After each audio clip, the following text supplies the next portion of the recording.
Sidelines with Rob Browne. Talk sporty to me.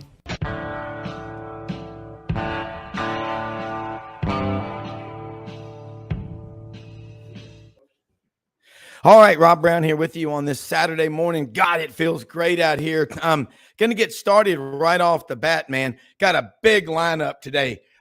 We got Frank Duffy. No telling where he is. He's in Atlanta, big canoe up in the mountains.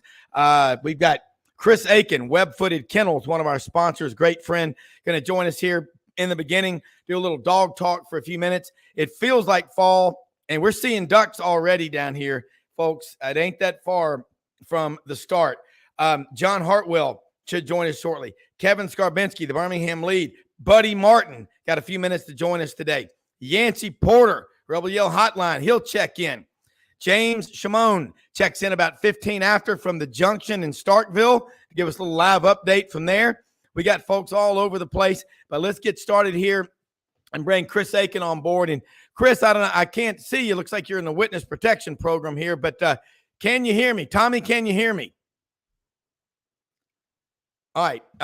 Hopefully, Chris, if you're there, we're ready to get rolling. But there's a bunch going on right now. And I have seen, I want to ask Yancy about this lawsuit with Lane Kiffin being accused of not being nice. I don't know what in the world is going on. There's a lot. The national media has picked up on this story, but not the local media that I know of.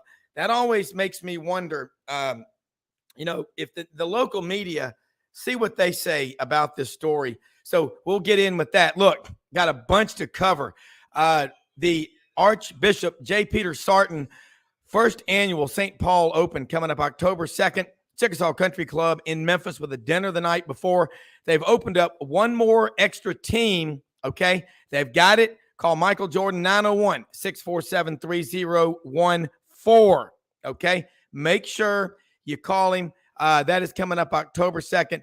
Catholic or not, went to Bishop Burns, St. Paul, OLS, Holy Rosary. If you went to Sacred Heart, it doesn't matter. St. Louis, if you're Catholic or not, you can go out there. You'll have a great time. They've raised over $60,000 so far for the scholarship fund. And also, they have two of the $3,000 teams still left for the Clays for Kids Sporting Clays Tournament, and one of the $1,500 teams left. They may have sold them, but I'm just going to say it until Chip tells me otherwise.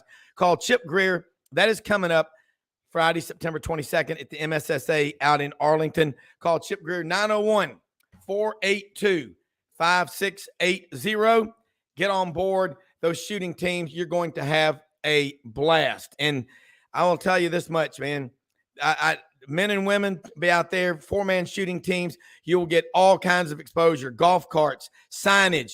You'll be recognized, and you will be out there among a bunch of people that are your customers. We do, folks, 25 shows a month, over 300 shows a year. We're not part-timing. We're not doing a podcast once a week, one giant run-on sentence. We indent 5 spaces to the right. We make sure we spell things right. We've got Frank Duffy, along with Franz Beard, the two most interesting men in the world. Since the Dos Equis guy retired, he's not the most interesting man in the world because we don't see him anymore. But we get Frank on the show, and I'm hoping Chris Aiken will be able to join us here in just a moment because I want to talk to him about he's got 115 dogs at his kennels up there in Jonesboro, and he's got tons of support staff. Talk about, hey, man, it's hunting season just around the corner. Dove season's underway. Get your dog ready. Chris, jump on with us when you can. Chris, are you there? Can you hear us? He'll be back on with us. But Frank, look, man, college football, it's on fire right now. How about all the people who said the game's over and, nobody cares. NIL and the portal will ruin it. Look at these crowds that we're seeing out here right now. And I am at this point, I'm going to say that college football is about way more than who your team is playing. It's about going and seeing your friends, business relationships, and you're the people you went to college with. I can't say enough good things about them. I mean, it's so much fun to go to the games. And I'm looking here. I want to give a shout out to John May. Third down play right before half to prevent a score. Punter Anderson Green, QB Rowdy Christensen, linebacker Derek Griffin had a big game as well as others. Northridge gets the victory last night, 37-15. Big John May, damn proud of him. Love seeing that. Frank, high school football. Without high school football, we don't have college football. You were butting out a little bit. We got some interwebs problems, but jump on if you're here. Yeah, I'm here, and look, like an Alabama backup quarterback, I'm ready to go at a moment's notice. I am ready to go in, Coach. By the way, it is football weather here in the North Georgia mountains. I decided not to make that 6-hour trek over to Stark Patch. I stayed here. I'm going to be at Command Central. Bengal 1 is in the parking lot. I'm going to have my laptop and my phone ready to go. I'll be making a few wagers, as they say. I'll be doing some commerce today and looking forward to it. But you're right, Rob. High school football is the lifeblood of college football. And I'm telling you, pick a state. My home state of Louisiana, fabulous high school football. The talent that comes out of there per capita might be the best of all 50 states. Look at what Friday Night Lights is in Texas. And look, there's no secret. There's no shock that LSU goes in and recruits a lot across that state line in the Houston area, all throughout the state of Texas. Well, Frank, didn't mean to interrupt you. You're mentioning about the per capita from Louisiana. Is there a city, Mobile, Detroit, Baton Rouge, per capita that produce more NFL players? Well, I will tell you, New Orleans has its share. Yeah. But really, it's the entire state of Louisiana. I mean, we get a lot of Lake Charles, Lafayette. Monroe has been a huge pipeline for LSU over the years. Will Campbell got the number 7. One of our offensive captains. He's from I think it's Neville. I'm pretty sure it's Neville. Our left tackle.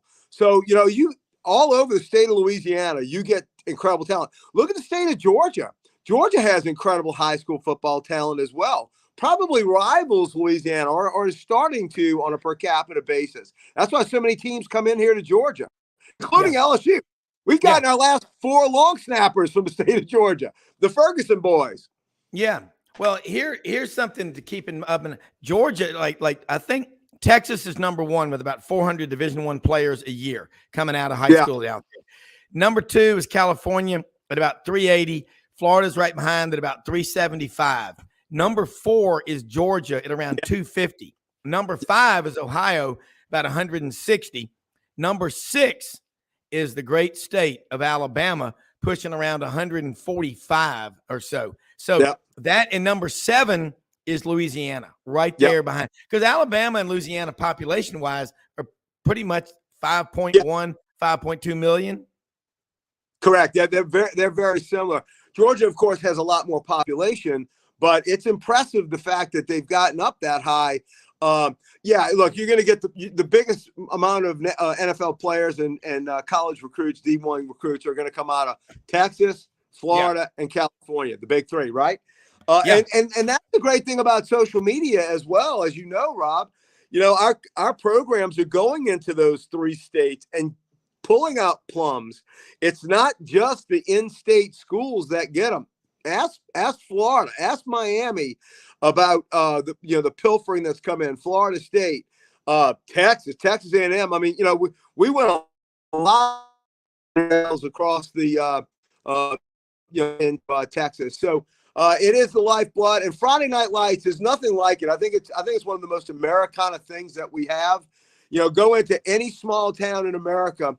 If you're driving, and I used to do that in the corporate world, I make sales calls and stuff. And sometimes, hey, us good business people, Rob, I even worked on Saturdays and Sundays, the days they wasn't paying me a salary because it went toward my commission. And I was out there knocking on doors. But driving in on Friday nights, you come over the horizon to that little small town with their 10,000 people in it, and I'll guarantee you'll see lights on the horizon like a space. It looks like a big city. Frank, hold on one second. Let's bring in Chris Aiken. Chris Aiken, Web-Footed Kennels. That's WEBB, Jonesboro, Arkansas. I've known him 28 years. Love this guy. Knows what he's doing with the dogs. Chris, you're out this morning. You and I were talking before the show started, and I'm over here in parking at the Cherry Farm, about 30 minutes out of Memphis. It's cool. You saw some ducks out there, and a lot of people right now on a day like today, most people go dove hunting opening day. After that, they forget there's a great fall season. There's 3 seasons. But what can people be doing right now? There's 2 things I want to ask you. Number 1, getting your dog ready. You don't just show up and expect your dog to run the Ironman triathlon without a lot of training. You do it every day of the year. You're an elite trainer, but kind of say something to the people that might be going, my dog looks like he's 100 pounds overweight. Where do I start? It's real easy this time of year. It's cooling down. We're all getting in the mood. We want to be part of hunting. We want to do things and with our dogs, getting ready. Man, just simply get some bumpers out and find you a pond. I love exercising dogs in ponds, just hand throwing some single marks and things for guys that's already got trained dogs and just needs to get them a little bit, tuned up as far as in shape and ready for season. And because it is low impact when they're doing all that swimming. It's really good exercise for the dog. It builds a ton of muscle tone without really damaging anything on the body. And it really just gets the dog in the mood to work, because it just gets them in such shape. Teal season opened up here in Arkansas yesterday. There's not been a lot of teal here this morning, but there's a lot of ducks here. I tell you, it's amazing. I've seen a lot of black bellies here, which is kind of new to the state in the last few years. I've seen a lot of. I saw some spoonies this morning here on the ponds here at the kennel. There's even some mallards here and a few pintails. So there's a cool area in there. It is the season. We get these dogs out and get them ready because it's going to be here before you know it. Yeah, Chris, I've been to your kennel a number of times, and I'm looking forward to coming up there again soon. You have an incredible facility, about 115 dogs. You've got 10, 11 people helping you. But it's a love. I watch your dogs get off the truck. They're wagging their tails. They're happy. You also do very select breeding of the best dogs in the country. Someone, maybe they can't get their dog in there to be trained by you and your team, but you do have litters. You ain't selling them out of the back of the truck in the parking lot of a big department store. It's an incredible process. Talk about how people can contact you. We got listeners all over the country, all over the world, and viewers, and they need to know how to get hold of Chris Aiken. Most people reach out to us on Facebook these days at Web-Footed Kennel, and they the old school people just calling us up. We're breeding for family pets, companions, duck dogs, and hunt test dogs. Yeah. And we try to do all that in the same package, and the deal is that we want a dog that can go out in the field and be very stylish, look good doing it, got good conformation, perfect size, not too big, not too small. And then we also want that same dog to be able to come in, lay on the couch, lay in the back seat, hang out with the kids, steal their animal crackers, and hang out be in all the family photos, and that's what our goal is. That's what we're trying to breed for. We've been doing it. We're doing 6 and 7 generations deep now. A lot of these dogs. Wow. Weeded out some of the stuff we don't like and put all the good stuff in, and we're really proud of our program, really proud of the dogs we're putting out there today. People ask, hey, I want a black lab, I want a yellow lab, or I want a chocolate lab. Tell people what the real differences are. I have my opinions, but you've forgotten more than I know. Well, it's real simple. Years ago, Rob, when you and I first met, people breeding all the chocolate dogs just because they were chocolate. Had no any kind of vision of, hey, is this a good dog? Is he a good family dog? Is he a good marking dog? Is he a good duck dog? All they knew is he was chocolate, so they kept breeding chocolates and chocolates, and they just became more chocolate. No talent, no any kind of qualities to them. They were just chocolate because they sold. It was a seller's market right in that deal with the chocolate world. Yeah. Yellow dog was right behind that. Both of them have really improved so much. But prime example, I'm fixing to go to the National in Thompsonville, Georgia. I'm carrying 26 dogs to the National. We had to qualify these dogs now. So this isn't like I just decided who I'm taking. These dogs qualify. I had to get ready. I've got 26 dogs. I have 1 golden retriever, 1 chocolate lab, 1 yellow lab, and all the rest of them are black. Now, that's not coincidence. That's just who made the team, okay? It's no different. It's no different than, these college teams, no different than these pro teams. These are the ones that just peak came to the top. They're the best. That's who's going. Yeah. Well, and it's reality. And I'm going to tell you something. Folks out there wonder about dog trainers. You absolutely love them. And you're telling the story when you first started, man, your daughter would come out there with you when she was little and watch you do it and all. It's your life. It determines where you live, what you drive and all. But I will say this for you, Chris, 28 years I've known you going to these trials and hunt tests. You're driving all over the country. And Frank, it's unbelievable. He's pulling 15 dogs, 20 dogs. Sometimes he's doing it by himself. He's got to deal with all the handlers and the owners. And you're to be commended for the way you do it.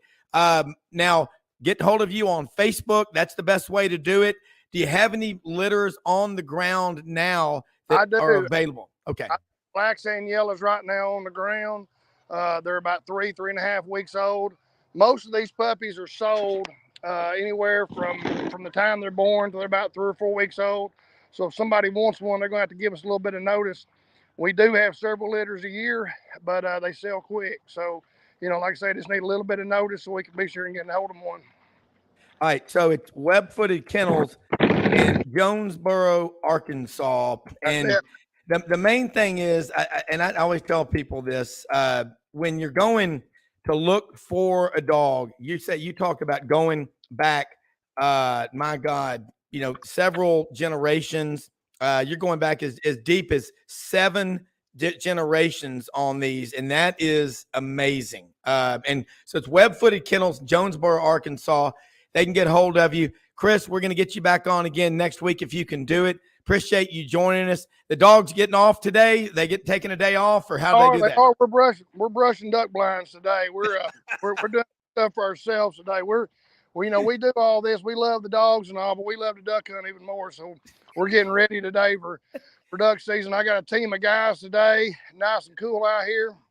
We're going to try to knock it out so we can be ready for November.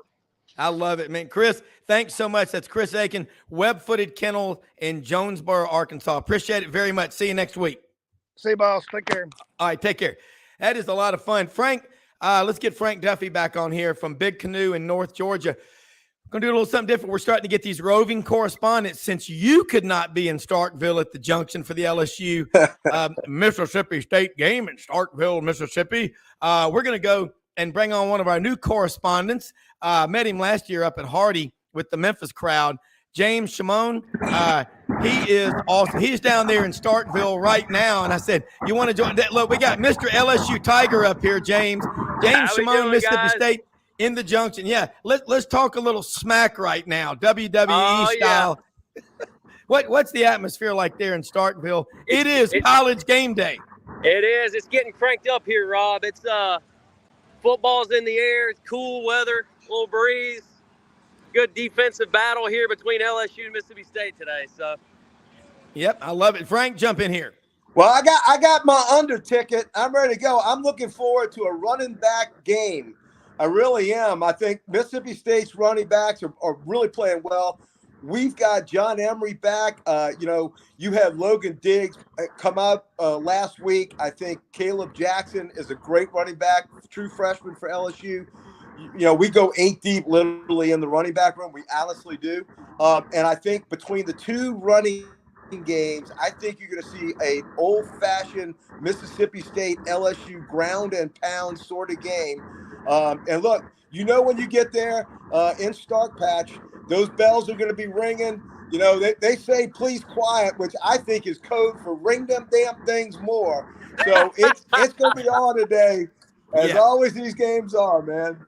James, I'd like to hear a little cowbell. Can we have some cowbell? Let me see if anybody's got a cowbell. What you find? Does anybody there have a cowbell? I mean, what's going on? Anybody have a cowbell?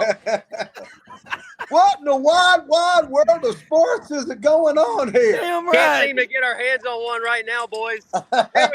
That's good. That's good news. Here we go. We need more cowbell. James, they call it the junction. And I was telling somebody, I've been to 37 football games over the years in Starkville. I always have a great time there. I love going to all these stadiums because I love the people, man. Now, I was thinking you were from Greenwood or Greenville, but you are from Memphis. But the atmosphere down there, it's an 11 a.m. game. I call it the timeout game. You know, nobody's had enough to drink or enough to eat when they get to the game, and you got to be careful because it favors the visiting team. In this case, go Tigers, LSU. So are y'all going to be there early, ringing those bells? I mean, so damn loud, people have ringtones. I tell you, it'll be an electric environment. I think this will be the best turnout we've had all year. It was started a little slow for whatever reason, kind of a lesser opponents early, but first SEC game, LSU, it's back and it'll be packed in there. Frank? Yeah, I agree. I mean, look, Mississippi State, though we've got a great record against Mississippi State, 27-4 in the last 31. But when we play, hey, we don't need to be reminded of that. Just fires them up. But when we play in Starkville, there's always something going on. I mean, it takes a Chad Jones sack on 4th and 1 with Mississippi State going in from the 1 yard line and a fumble. Absolutely. There's always something going on. And look, let me tell you, going back to our 2020 year when we were just fresh off the national championship, and Mississippi State came in again, under the late great Mike Leach, and again, may he rest in peace. That was a different team, but they came in and hung up close to 700 yards of offense in Tiger Stadium. So there is an absolute respect that LSU has for Mississippi State. After our performance in Orlando, we're not taking anything for granted. But I will tell you, the fan base coming in, I do have to remind y'all, yes, it's an early start, and yes, we're the visitor. But don't forget, in the year of 2019 and Joe Burrow's magical run, we did drink very before the game started. And it was an 12 o'clock start, Eastern time. So we are ready to go early. I can assure you of that. I've seen some LSU fans already that had the beer flowing at 6:15 a.m. So it's getting dialed up. Man, I thought it was a big deal when I was in a train station one time in Munich about 8:30 in the morning, and I saw all the Germans drinking out of these big beer steins. I mean, nothing to it, man. And it's just, those. I tell you one thing. Those German barmaids are the toughest women in the world. They can carry 6 big steins in each arm and not even miss a beat. Just God forbid if you trip them, that's a disaster. But that's that was probably the East German. Hey, that was the East German swim team. You got to be careful on those. You better carbon date that. Absolutely, that's right. The bearded woman at the freak show. Yeah, that's right. Hey, James, one more thing before we let you go. The junction, though, that's kind of the center of the tailgating there in Starkville. I was going through Oktibbeha County Monday on the way back from Orange Beach. The folks down there at Mississippi State, big deal. Their facilities, everything is improved so much what they got. You got a new coach, Zach Arnett. I don't know what he did. He got excited on the air the other day. I'm okay with that. You know what? Oh, yeah. I love this guy. He's out of Albuquerque, New Mexico. He's got a connection to Joe Lee Dunn. He's a badass. He looks like a football player coaching. I think it'd be fun to play for him. Y'all got to rally around this guy today. And you know what? Spread this. This is my slogan. If you expect your team to play the full 60, your fans got to stay the full 60. That's absolutely right. And that's something that we've kind of lacked. It's been a little bit of a struggle for us the past couple of years. For some reason, just keeping people in the game for 4 quarters and in through the second half. But I think they should be in there today. It's going to be a good environment. Fans are ready for this. Should be some good SEC football. Zach Arnett, he really embraces the blue collar nature of Mississippi State, and he preaches defense and tenacity and discipline and structure and things just that really kind of ring a bell with our fan base. So I like that, ring a bell. Yeah, and I like that. And by the way, I think he was the perfect replacement for Mike Leach because you needed that type of a tough guy coming. I mean, that's not an easy situation. Absolutely. To come in and take over.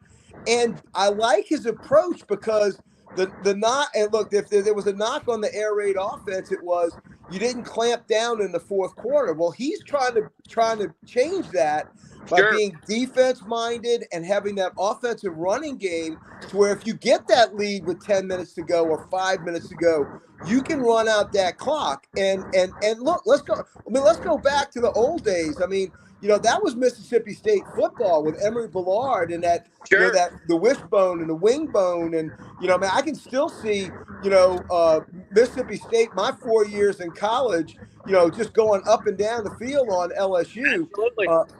Won 4 straight. So, I think you're going to see a return to Mississippi State football. I think, Arnett's that the porridge is not too hot and it's not too cold. It's kind of right in the middle. And I think it's going to serve them well. I do. And look, I don't want to see John Bond anymore. I just don't want any John Bond to have any more eligibility. Hey, one more thing before I get out of here, guys. We've been talking run game defense. I wouldn't be surprised if you saw Kevin Barbay, the offensive coordinator at Mississippi State, dial up some passing game early on to try to get Will this thing Rogers out of rhythm.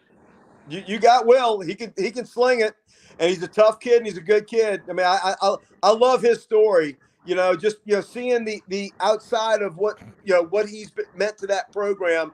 Absolutely, he is an absolute program leader. Absolutely. Yeah, all right, guys. James, one more thing. We had Jake Wimberly on from the afternoon drive in Jackson yesterday. He's known Jake since he was a kid. He calls the games in Rankin. Absolutely, Will Rogers is a team player. Let me play a little something for you.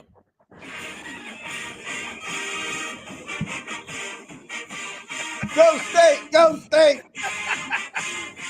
I love it, Rob. All right. Hey, take care, man. Appreciate you joining us. Take care, guys. We'll do it again. Next time you need to hand out hot towels to the people around you like Larry Bud Melman on the Letterman show. Take care. Hail State. See you guys. Take care. All right. Hail State. Take care, man. That was a lot of fun. Larry Bud Melman, would you like a hot towel? We're going to have to start getting, but I'm going to start bringing on these live correspondents because God bless, we're so blessed to have a lot of viewers and a lot of listeners and whatnots and such, as Carl said on Sling Blade, and whatnot and such. Mm-hmm. But anyway, great point here. Dave Cody, our good friend out in Bellingham, Washington, my mentor in the TV business. LSU and Mississippi State used to play late in the season. Is this a sign of what's coming with the Texas and Texas A&M rivalry being renewed? Because we know how much those two schools love one another. Yeah, I could see that. I could see Texas and Texas A&M going back to their Thanksgiving, traditional Thanksgiving game. I got no problem with that. LSU, we're a unique beast.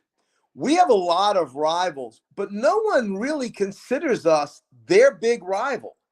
Think about that, because all the other SEC teams that we want to knock out every year, mainly Alabama, their big rival is Auburn. Ole Miss's big rival is Mississippi State in the Egg Bowl. Texas A&M's big rival is Texas.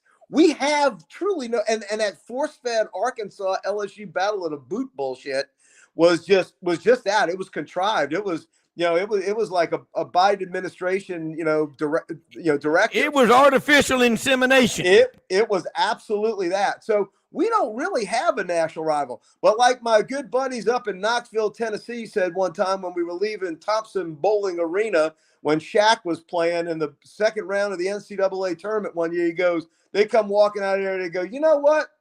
If that LSU team was playing the Russians, I think I'd cheer for the Ruskies.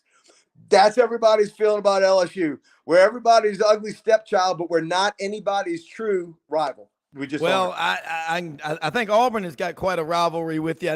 We do, but it's not your main rival. I mean, there's no usurping that Iron Bowl. It's that Georgia game too. You're right. You're right. But look, really weird. LSU is an elite program. You know that. But it is. I think that's the thing about the SEC. We love playing each other. How about this? Get you fired up, Frank.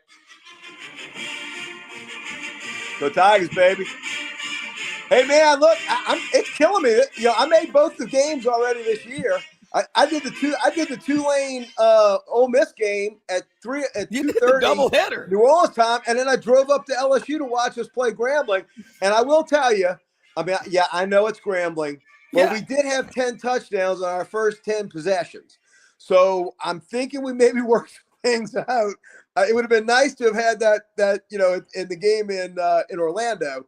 Yeah. Look, I think you're going to see an LSU performance today that is going to be reticent to our talent level. Yeah. We have talent. We are so deep in so many levels. And I think we were just reading the press clippings a little bit too much coming out for that opener. Yeah. So a lot of the sexy pick for a lot of prognosticators right now is, Mississippi State's getting 9.5 at home. Not so fast, my friend. Again, that 27-4, the cream rises to the top. I don't think it's going to be a high-scoring game. I think it's going to be a low-scoring game, but I think LSU covers. Yeah, it's gonna be a good one. We're gonna get back. Had to go to a break here when I bring the old hand up. We're gonna take a quick break. Great stuff, because I got a bunch of questions. I can't type them in fast enough. Hey, folks, type them in on YouTube if you can. When you text them to me, I will type them in as fast as I can. You know who I need here is my trusty right-hand companion, my producer, Nigel. Pow. I need Mildred to come in here and be my typist, like in the courtroom reporter. Okay, we're going to take a quick break.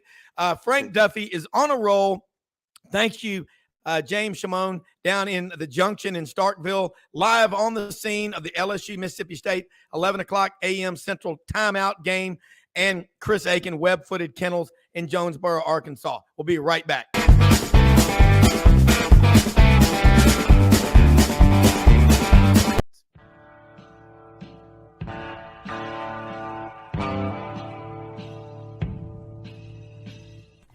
Red River Ford and Toyota, located in Wynne, Arkansas. If you're in the market for a new or used car, truck, or SUV, call, go online, or drop by and see them. Located 45 minutes from Memphis, go off the 4-city exit on I-40 and go north about 15 minutes on Highway 1. Easy to work with and still believe in customer service.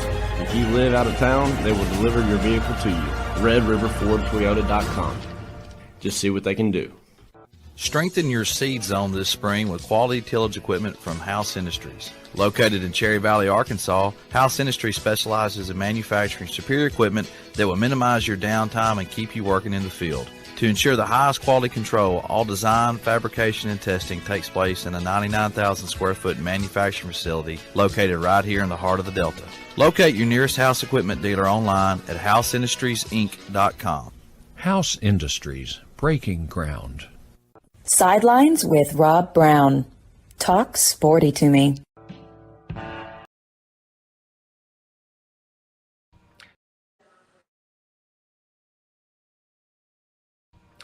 Unbelievably, every 2 minutes in our communities, a child is either bought or sold for sex.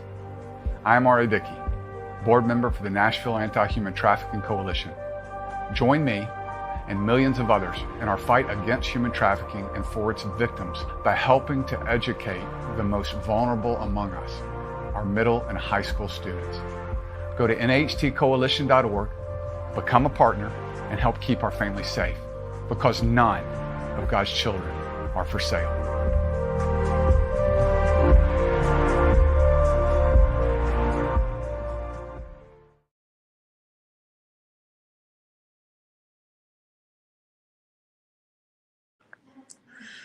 Rob Browne back here with you, man. We got a hell of a roll going right now, man. I'm trying to get these comments coming in here. Frank Duffy in Big Canoe. That's up in North Georgia, not too far from Dahlonega, where the Rangers do mountain phase training. And I think that's where the Runaway Mine Train, my favorite ride ever at Six Flags theme park there in Atlanta, is from. The gold mine, Runaway Gold Mine Train. Mount Curry. Really is. Hey, how about this? Emery Ballard taught Darrell K. Royal the wishbone, who then taught it to Paul W. Bryant. And again, one of the coolest games ever. We were all little kids. Friday night, 1971, to open the season, Alabama at the Los Angeles Coliseum on a Friday night game to play Southern Cal. Comes out in the warm-ups, and their old offense, and at kickoff starts running the wishbone. And the Southern Cal players are like, what in the wide world of sports is going on here? All right, now, another one. I love this. Art Garfunkel. I love these names of these people. You know, I think everybody likes to be in the witness protection program. Art Garfunkel in Durant, Montana. Who's going to win in Fayetteville today? I guess he's talking about the BYU Arkansas game. And I understand that the BYU team will be riding from the hotel to Reynolds Razorback Stadium today wearing black pants, white shirts, clip-on ties, riding mountain bikes. BYU versus Arkansas today. Frank, let's talk Hogs, Cougars. Have you heard the good news, brother? Have you heard the good news? Hey, listen, Arkansas, I'm high on Pittman. I really am. I am and look, too. we got to play them. They come into Death Valley next week. So this is a big game for them. I think Arkansas, how their season goes normally is dictated by what happens early to Arkansas. And it's normally really that Texas A&M game that really dictates the game in Dallas, which way the Hogs season goes. Yeah. But this year they've got LSU now. They've moved up on the schedule for this last time. So it's a big game for them. I like them at home. I think they play really well in Fayetteville. I even thought they played extremely well going back to old War Memorial Stadium in Little Rock. I've seen many an LSU Arkansas game at War Memorial. So I like the Piggies tonight. I think they better not be looking ahead, obviously. But it comes down to, KJ Jefferson. I think he's an incredible talent.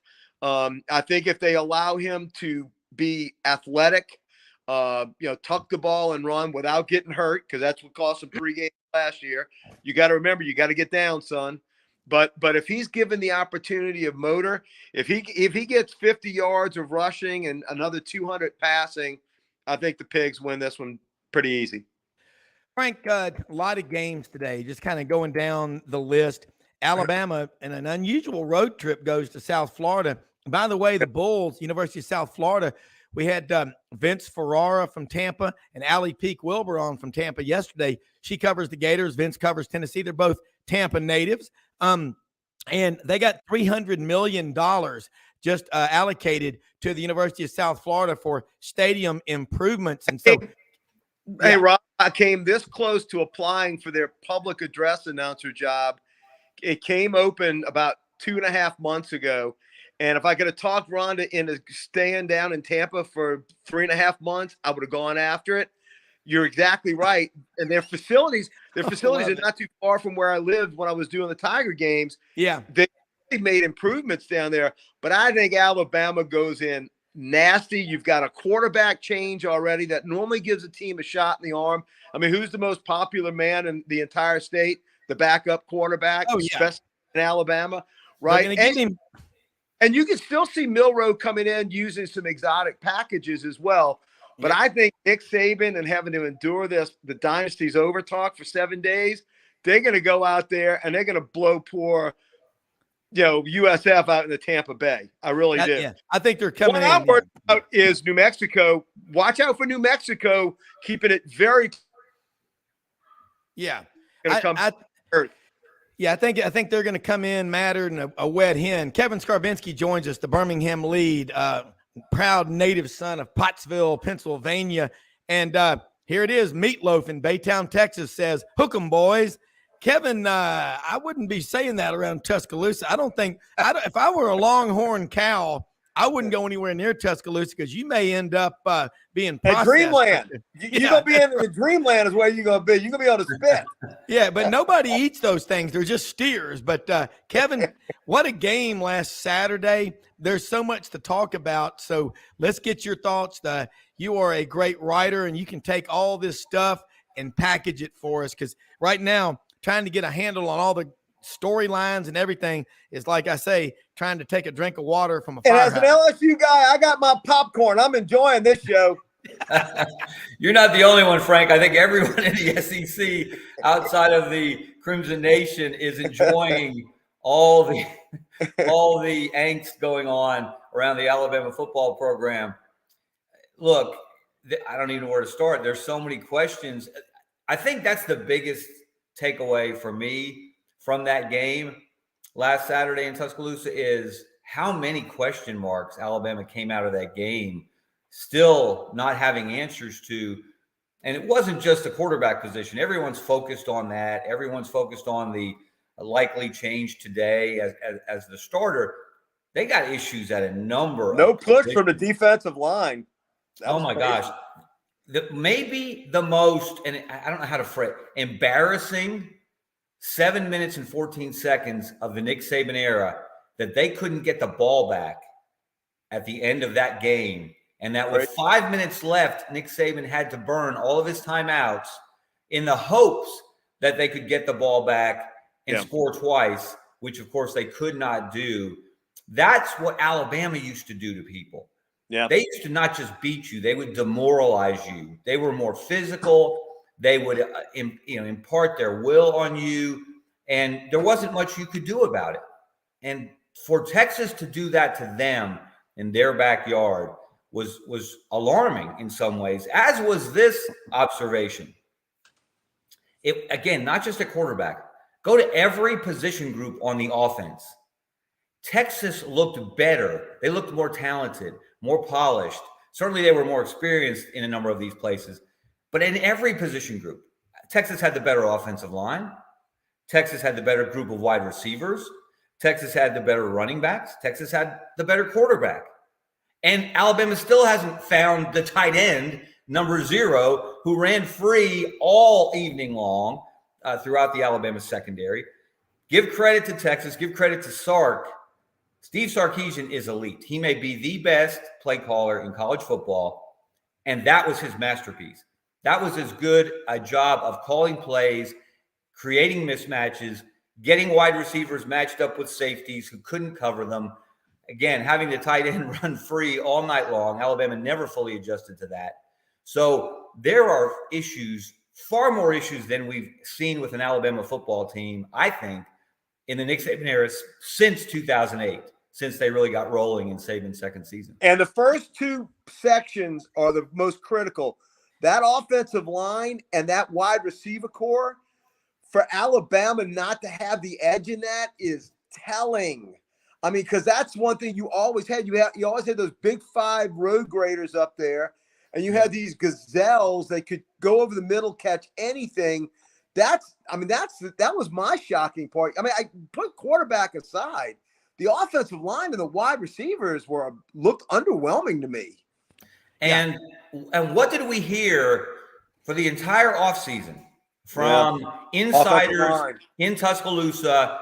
They were going back old school. They were going to play like the early Nick Saban teams.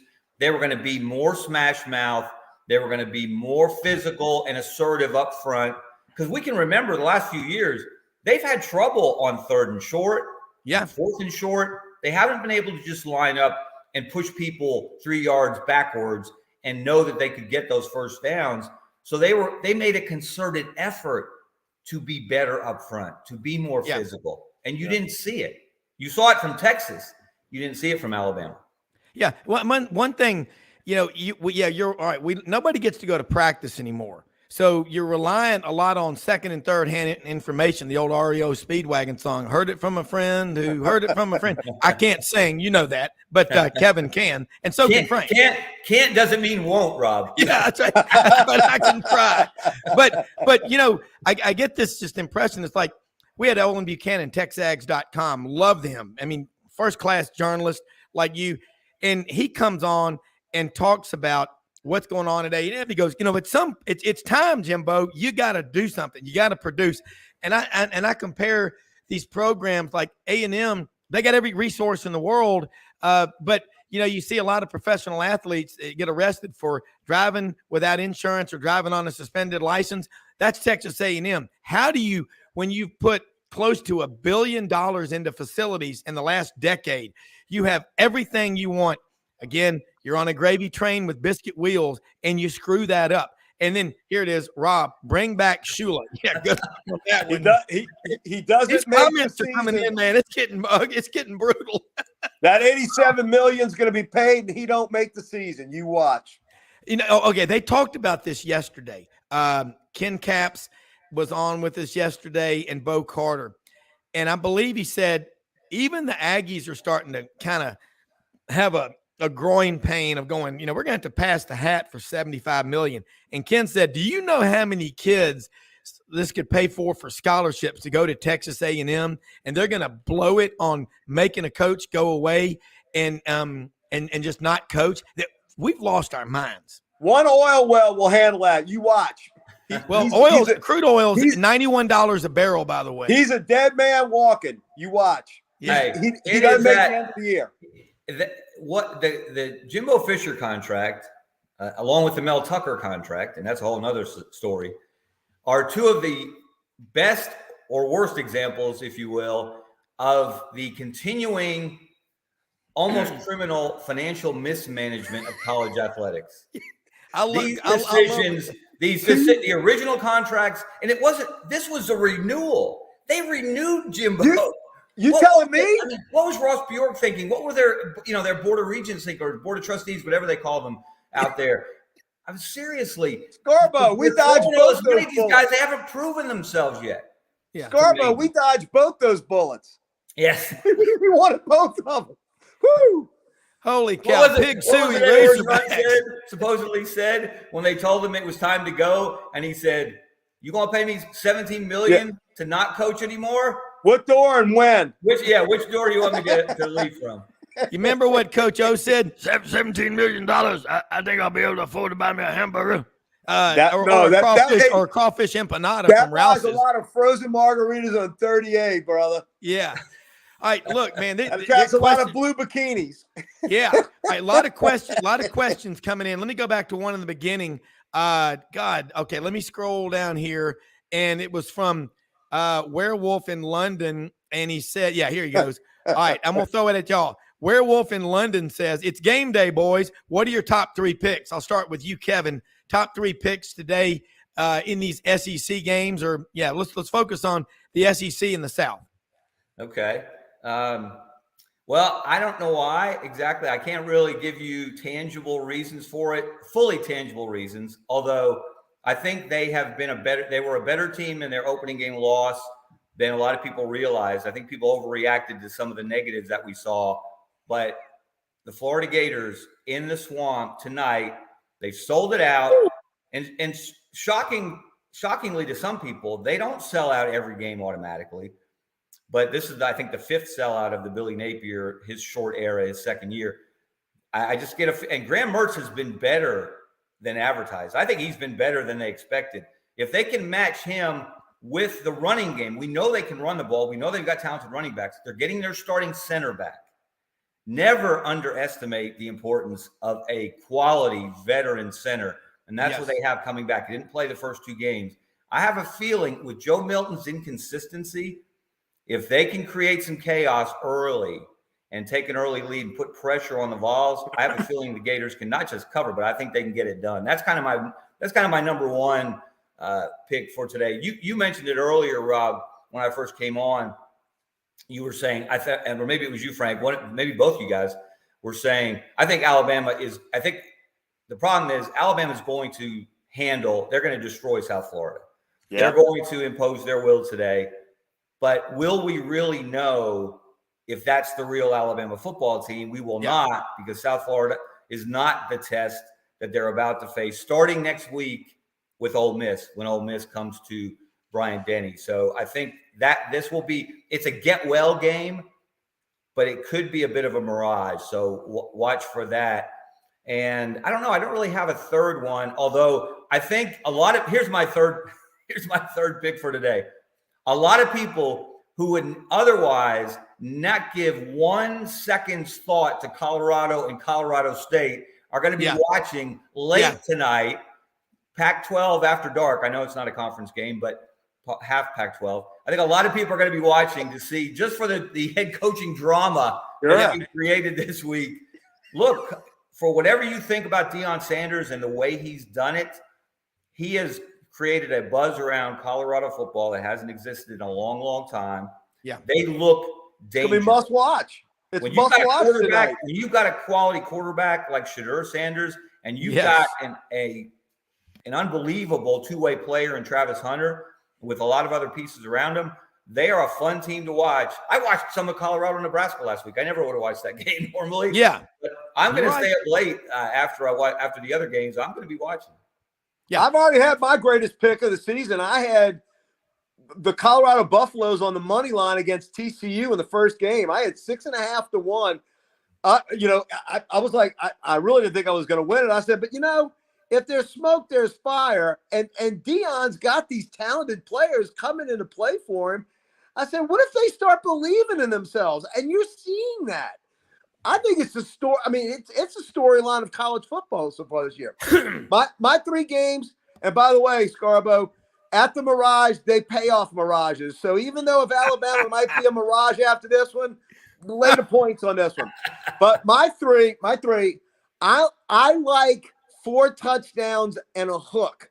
Both of these are 28.5 points that you're getting. I love Wyoming getting 28.5 from Texas. Texas, after going into Tuscaloosa, is going to be as flat as a friggin' tortilla sitting on an Austin asphalt sideway. I'm telling you, Wyoming is a tough team. They're going to come in. Texas will win, but I love the 28.5. Another 28.5 that I like is I like the Popeyes 4-piece going into Sanford Stadium to play Georgia. I like South Carolina. I think Beamer and Rattler, it's like LSU. We were disappointed with the way we started. I know they were in that North Carolina game. I'm betting you over there in Columbia, they've worked them hard the last 2 weeks. I think you're going to see Georgia's going to win the game, but I think you see South Carolina keep it close. And don't forget what happened. What was it, 4 years ago when we won the national championship? Yeah, I can't believe it's already 4 years. And South Carolina went into Georgia and beat Georgia. Remember? Yes. So 2019 overtime. South Carolina getting those points. Again, and look, Georgia had a very slow start last week. I mean, they were in that game till middle of the second quarter. So look, Georgia's got first world problems. They got rich man problems. They're trying to figure out the best tax shelter. I get that, but South Carolina might come in and give them trouble. And I love your take on Florida. So I assume you're taking Florida on your pick, Scarbo, with Tennessee. Yes. And I think that's interesting. But I think I am going to go with the number, and it might be a homer pick. But I think LSU beats Mississippi State today. I think it's too much of a boutique pick to pick Mississippi State plus the points. I'm going with history. 27-4 in the last 31. And yeah, they play us a lot tougher at Mississippi State. But I think Brian Kelly and the Tigers got tired of hearing about that Orlando game. Yeah, I know it was Grambling, but we did hang up 10 touchdowns in our first 10 possessions against Grambling, and you still have to execute with the X's and O's. So I think LSU comes out. I think it'll be a low-scoring game. I like the under, but I think the Tigers actually cover. Yeah, and don't discount, Frank, the advantage to the home team. The kickoff time, I think, is key here. It's a disadvantage for the home team to play these 11 a.m. Central Time games. Yes. Yep. The visiting team, I usually take the visiting team because the crowd's getting there. They're not drunk enough. They hadn't eaten enough. They're late. And if you take them out in that first quarter, 14-0 lead, you can deflate the crowd. And a lot of people might not even go into the stadium. And Scarbo, don't forget, history is also on our side. We cleaned out Vanderbilt of all alcohol before kickoff of the game in 2019 in Nash Vegas. So we'll be ready. That's all I'm going to tell you. We'll be ready. Yeah. Hey, interesting thing from Dave Cody. Prediction, Texas will struggle versus Wyoming. Frank nailed it. I'm looking at comments on YouTube, on text, whatever. But, one thing about Wyoming, when teams go out there to play, people forget this little-known fact that only an idiot savant like myself would know, or you'll probably know, altitude over 7,700 feet. In fact, the University of Wyoming has something out there called the High Altitude Athletic Performance Center, where they do research on training at high altitude. It's a big deal. And the Cowboys will come down. I mean, that's the cradle of coaches historically is Miami of Ohio. It's also Wyoming. Bob Devaney left Wyoming to go to Nebraska in 1962 to get that thing going. Fred Akers left from there to go to Texas. Pat Dye left after 1 year to go to, as they say up in the Northeast, Auburn. I can't believe the way some people count Auburn. It's Auburn. Or Coach Dye would say, this is Coach Pat Dye for Kia of Auburn. But you what did Joe Namath call him on game day last week? Auburn. Oh no, I never heard that was intentional. Hey, all right, let me get to some of these questions. This is crazy. All right, I'm gonna start here. Buckner is a smart QB. Let's talk about that one right there. He's from San Diego. He was with Tommy Rees at Notre Dame. Would we all agree? Would we all bet a steamer pack of crystals? I got a 12-pack last night. I was starved. But would we all agree he would not have beaten Sam Hartman out for the job had he stayed behind at Notre Dame? Yes or no? Yes. I agree. Yes. Okay, so now he's the Alabama quarterback. I listen to what Tim Tebow said. I like to listen to guys who played the position. Start with you, Kevin. You like this move this early? What does that do to the locker room chemistry?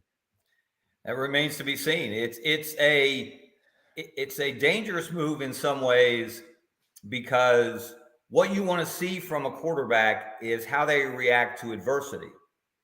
And within the game last week, Jalen Milroe reacted fairly well to adversity.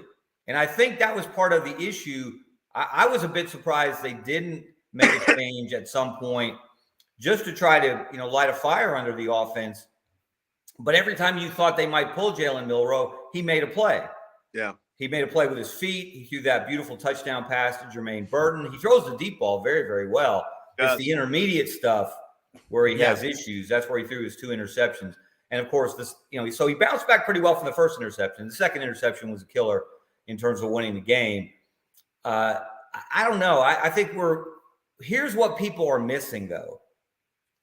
In 2014, first-year starters at quarterback at Alabama have had a luxury that Jalen Milroe didn't, that Tyler Buckner won't. Blake Sims had Amari Cooper. He caught over 100 balls that year in 2014, was a Heisman finalist. Yeah. The next year, Jake Coker had a guy named Derrick Henry at running back, ran for over 2,000 yards, won the Heisman, et cetera, et cetera, et cetera. They've always had studs at the other skill positions who could be a security blanket for a new quarterback. Yeah. Alabama doesn't have that. And again, this was a bit alarming watching that game Saturday. We don't see yet a stud wide receiver in Amari Cooper. We don't yet see a Najee Harris or a Derrick Henry in the backfield. So, and we certainly don't see the offensive line of, go back to Barrett Jones in 2012 and 11 and, those caliber offensive line. We don't see that at the other positions. And Nick Saban has said it himself. Quarterback is the position, maybe in all of sports, that needs other people around him to play well for them to look good. Yeah. Yeah. And we talked with Rodney Orr and Tighter Insider and Gary Harris. They do Tighter Insider TV. And that's what they said. Rodney said, I don't know if I see this Alabama team being in the college football playoff because in 2015, yes, they did lose to Ole Miss for the second year in a row, but they had Derrick Henry in the backfield.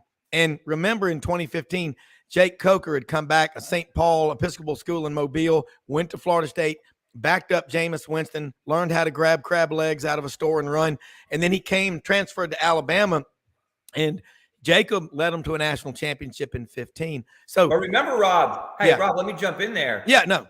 Interesting. Ahead. There are some parallels to 2015 because that was really, I discount 2016 when Blake Barnett started the first game against USC. Jalen Hurts came in early, fumbled his first snap, but then Jalen really established himself in that first game as the starter. I don't think anyone thought that Blake Barnett was going to be the starter, that we were going to decide that, or it was going to be decided on the field in the games. But so 2015 is really a good parallel in which Alabama started the season with a starter and then made a change a couple games in. And I can remember talking to Jake Coker and Lane Kiffin before the semifinal playoff game in 2015 about that moment, that critical moment for Jake Coker. How was he going to respond when they told him the day before, hey, you're not starting the Ole Miss game? And he was angry. He was not happy at all, but he channeled it in the right direction. And he was ready when they went to him in that Ole Miss game. They fell behind. He came off the bench, played pretty well in the second half, and really won the job back by the way he performed and reacted after he was told he was no longer the starter.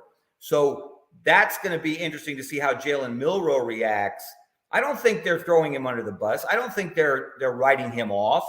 I don't think you can be sure that Tyler Buchner is going to come in and be the next Jalen Hurts or he's certainly not going to be the next Tua or Bryce Young. But even if he plays well, I don't think they're writing Jalen Milroe off. And you mentioned earlier, Rob, about the chemistry in the locker room. Yes. One of the reasons Jalen Milroe won the job for the first 2 games, he's well respected in that locker room. Yeah. He has worked hard. He's been a leader. He's been an example setter. So I think he'll react in the right way, but how the other players react, it remains to be seen, really. And I don't know that we're going to get a clear picture today. Well, all right, let's do this. We're going to take a quick break. Man, we've got so many, their questions are coming in. It's like the ticker tape at the bottom of a screen. I love this stuff. And we started reminding people on these morning alerts, send in your comments on YouTube.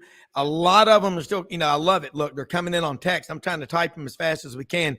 You guys have woken up a lot of people. This is a lot of fun. That's why we're growing. We're going to take a quick break and be right back for hour number 2. I know Buddy Martin's going to join us for about 20 minutes. Yancy Porter's going to check in. We're going to talk about that story with Lane Kiffin and the football player there. What's going on there? There's just a lot happening. But let's take this quick break, and we will be right back for hour number 2 on Sidelines Saturday.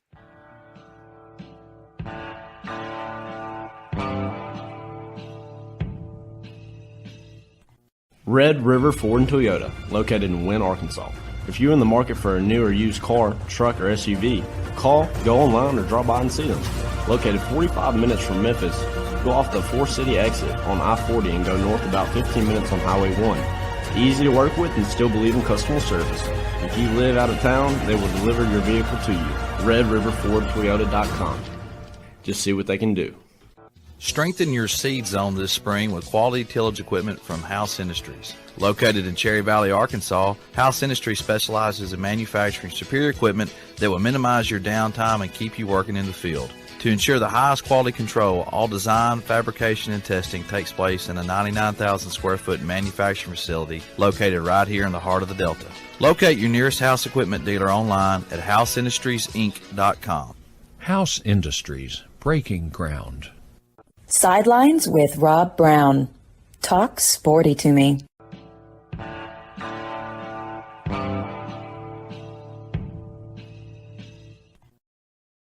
All right, Rob Browne back here, man. We got a hell of a round table going here. Kevin Scarbinsky, the Birmingham lead. Scarbo knows. Great. One of the top journalists, in my opinion, in America. Also, back in April, was inducted the first ever Alabama sports writer. And believe me, they've had a bunch of great ones. But the only one ever to be inducted into the Basketball Writers Hall of Fame back in April in Houston, the weekend of the Final Four. Hell of an honor. Just one of the good people.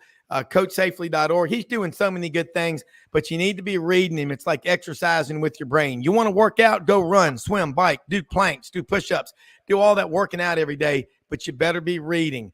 The best guests that you have are going to be your writers because they're thinking about what they're saying because they've written it. I used to have to, my mother would make me learn things. She'd go, write it out, because once it goes from your noodle down on paper, you can as a football coach or as a player, you can watch people do things or you can get down in the grass. Are you a stand around guy or are you a get down in the grass guy? That's what Kevin is. Frank is. I'm going to tell you what, man. Joey Bag of Donuts and Vinny the Weasel and Eddie the Knife are all up in Exit 95 in New Jersey. We want to talk to Frank. Frank, how you doing, huh? But anyway, all right, let me get back in here in this comment section because this is Audrey, I really need help because trying to keep up with them. Okay, here's some interesting paying Frank that 6-1 was great marketing spin for the bookie. The most dangerous thing in the world you can do is win on the first weekend of college football. That is the worst thing that can happen. Well, here's another funny thing. Josh Allen beat Texas in Laramie. They've done it before. Oh yeah. Jimbo has checked out already. Man, is he riding around on 4-ball tires? Here's another one. He better check the hood of his car before Kevin he is a Bama apologist when Golden Flake. Oh, yeah, Kevin's a Bama apologist. You know what Kevin Scarbinsky is? He's a damn truth broker. You ask Kevin a question, he's going to tell you, and I'm going to tell you, I love watching Kevin at media days and at things like that. He's out there sizing up the room. And when he goes over and talks to somebody, he does it privately. And no, Kevin's always said that Alabama people think he's an Auburn guy. Yes, the Auburn that's it. people think he's an Alabama guy. Yeah, Well, I've never been called a Bammer by a Bammer or a Barner by a Barner. It's always they're crossing the crossing the streams for those kind of criticisms. And one of my favorite moments, one of my greatest accomplishments, it's not a trophy, it's not a plaque. It's one time years ago, a mutual acquaintance of mine and Nick Saban's called me out of the blue and said, "What have you done now?" And I said, "What are you talking about? What do you mean, what have I done now?" He said, "I just got a call from Nick, and he said, your boy is killing me."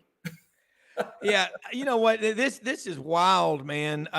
Look at this. Viva Nash Vegas, Chris Saxon, Fairhope, Alabama. Man, look, this is wild. Golden Flakes. Kevin, definitely not an apologist. And I'll tell you something that's really cool. When you look at what is going on in college football right now, I'm going to go back to a question that was put up here earlier, and y'all keep these things coming. This is a good problem to have because it is like, wow. Okay, Randolph and Mortimer Duke, Duke Commodities, Philadelphia, Pennsylvania. What's happening with the clock changes so far? Good or bad for college football? Y'all like it? Number of plays. I mean, they did math on it on the first week. Yeah. Almost every game is like about 6 or 7 plays less. That's 2 possessions people aren't getting, Kevin. The best example of that, the most comical example, was in Auburn's opener against UMass. They were interviewing Hugh Freeze on the field between quarters. And as he's talking, and he was talking about, we only got 2 possessions in that first quarter.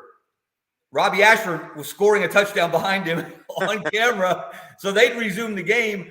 And the head coach wasn't even watching. He was doing the interview. But he noted right away, that first quarter went by awfully fast, and they didn't have as many possessions as you might expect. So for teams that can run the ball, and we talked about Texas imposing its will and closing out that Alabama game by possessing the ball for the last 7 minutes and 14 seconds. They didn't do anything fancy. They just ran the ball. They moved it 3 yards here, 4 yards there, and then they drew a penalty on that last 4th down that sealed things, and they were able to kneel it out. But that is a difference, and you better be able to run the ball to be able to shorten games, especially if you're less talented.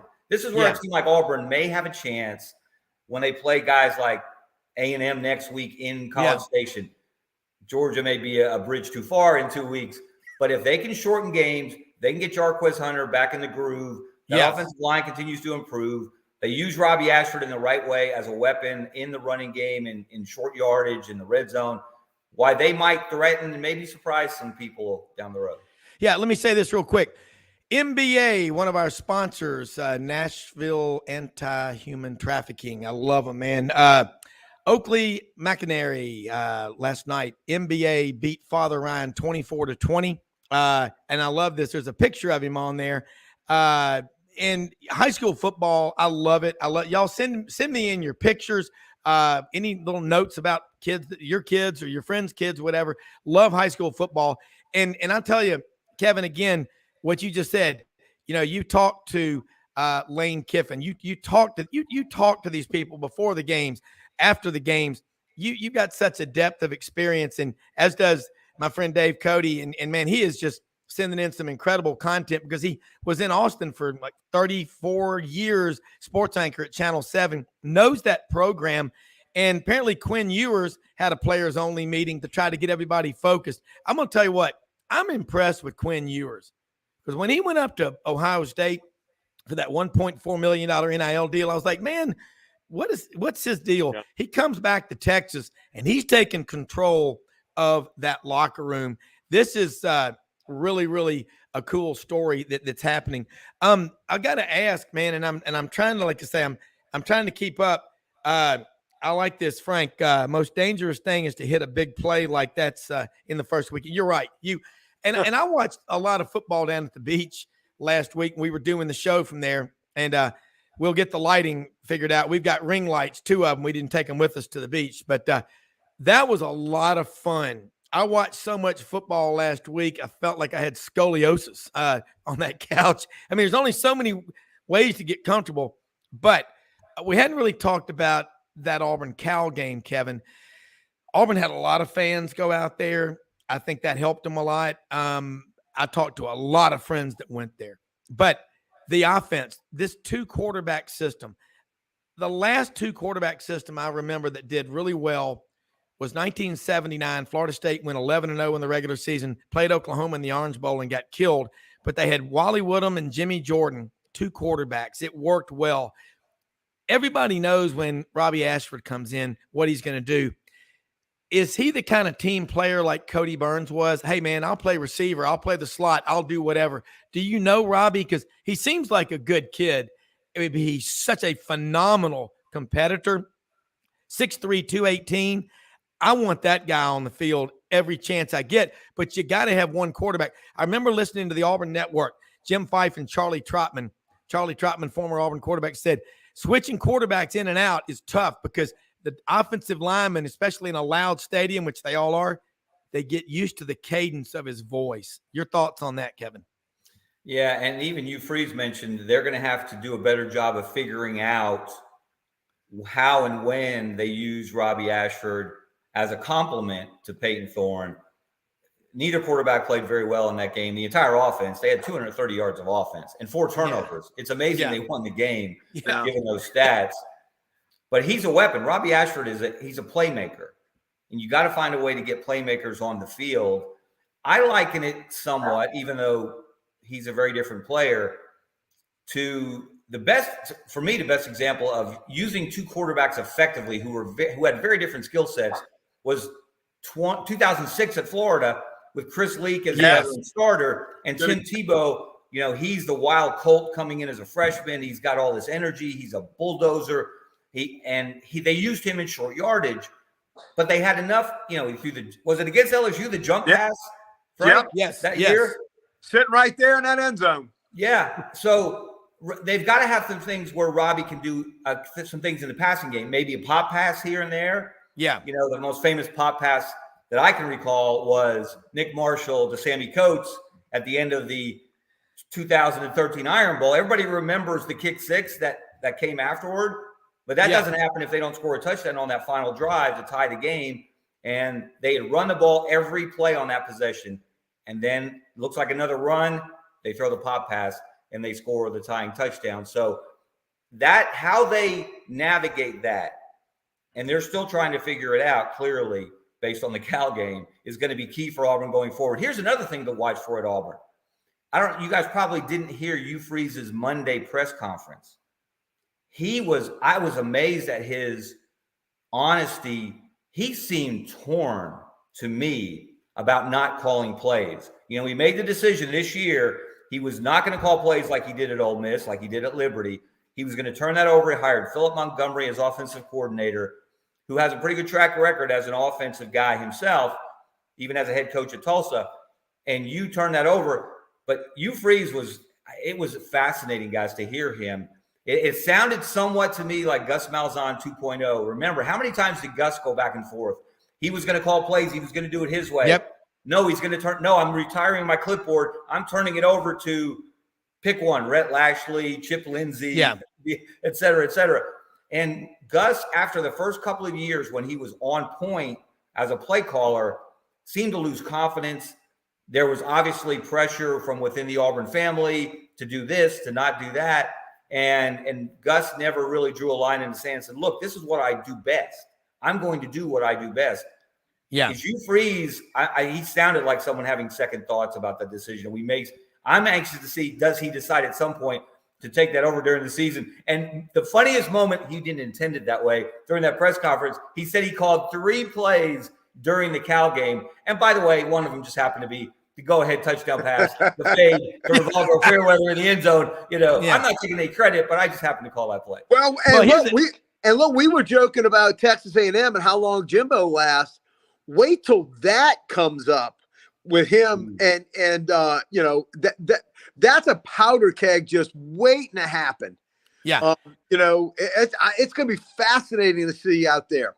Yeah. Let me ask you this. This is an interesting thing about Philip Montgomery was the head coach at Tulsa for the last 8 years before coming to Auburn to be offensive coordinator.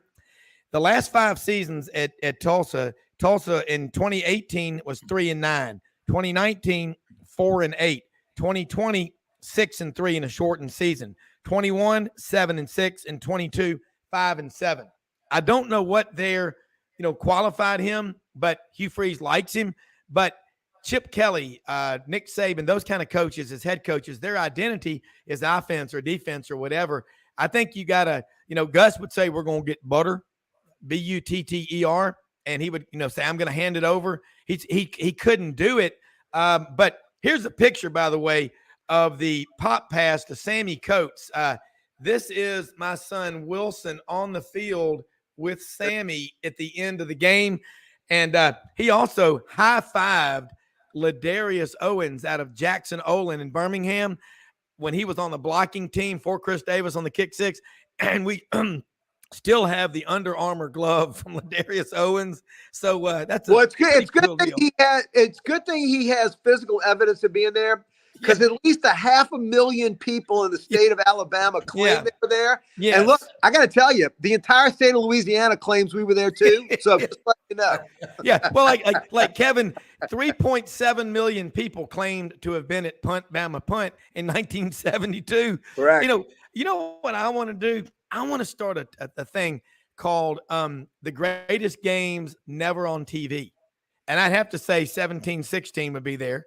Auburn, Florida State, 42-41 in 1984. Yeah, that just some of these games. And then the 1993 Auburn team, the best team on radio. NIL update of the top 5 Arkansas players that entered the transfer portal. 4 of the 5 have not played a down. NIL is not good for college athletics. I'm telling y'all, the free market will fix all this stuff. And I think we are fixing it right now, because I don't know the stats, guys, but I bet you half these kids going in the portal aren't being picked up. And word's going to trickle down back to guys and say, you know what? Maybe I should look. Hey, by the way, you know what will keep Brian Harsin out of coaching and his defensive coaches? The fact that Eugene Asante, Auburn linebacker, who was SEC Defensive Player of the Week, was on the scout team last year, gentlemen. Frank, is that a beer stein from the Hofbrau house, or is that coffee? Coffee. Okay. It looks like a good beer stein. I like it. Hey, look, I know this is ruining everybody's LSU stereotype that does not perfect, but just coffee. It's a good-looking stein. Hey, and by the way, Chris Saxon, our good buddy, knows about Arkansas because his nephew plays on the line of scrimmage. Yeah. Patrick Kudus. Yeah.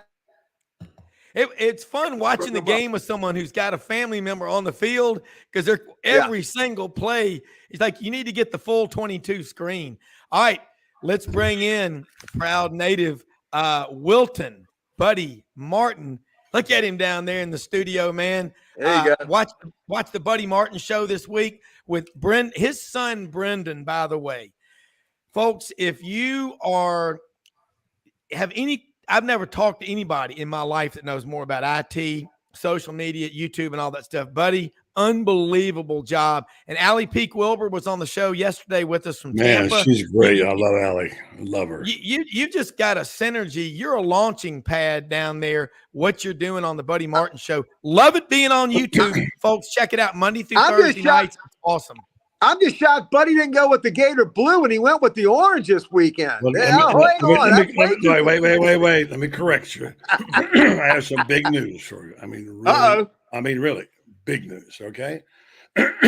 This is Garnet as an FSU because my new fiance, as of Tuesday night, went to FSU. Wow. I'm going to marry my high school sweetheart. That is news. I've not said it on my show or anything Woo! Mazel, buddy. Congratulations. So I'm beyond happy about it. And Man. My wife is gone, and I loved her, and I'm going to marry the 2 greatest loves of my life. Wow. Buddy, that's a mic drop, brother. Congratulations. That is. Yes, sir. Congratulations, It's man. gonna be a house divided, buddy. Yeah, that's right. But I'm gonna be whatever she wants me to be. I'm gonna have to be a Seminole. I don't know. No, I'm just kidding. Hey, buddy, I married a Vol for life. And Yeah. when I remarried, I picked up on waivers. Mallory's an Alabama graduate. Oh my and the goodness. rest So of it my can be family's done, right? Auburn. Well, Yeah, okay. It's possible, right? This is what's crazy. It is. It absolutely. So many of my best friends are Bama people. You can't help it. You know, if you're Auburn, you're attracted to each other. But I've got Tennessee people. I got Arkansas. That's what I love about this show is this mix, as Frank would say, a gumbo, a jambalaya. That's By right. the way, if you're down in Orange Beach, go to Rouse's grocery store. Oh my God. They've got crawfish meat pie. I mean, I brought back Doc's seafood gumbo to my parents, shrimp and crab meat bisque, and shrimp and grits. And they're 88 and 95. And in 3 days, they ate every bit of it. They said, go back to the beach and get us more. I'm like, I will. Don't worry. Get the 3-pack of the crawfish boudin. Very good. Buddy, Hey, let's listen, talk Gators tonight, man. I'm just going to say one more thing. Your parents know this. It is possible to find true love in your 80s. Okay. Yeah, absolutely. Outstanding, man.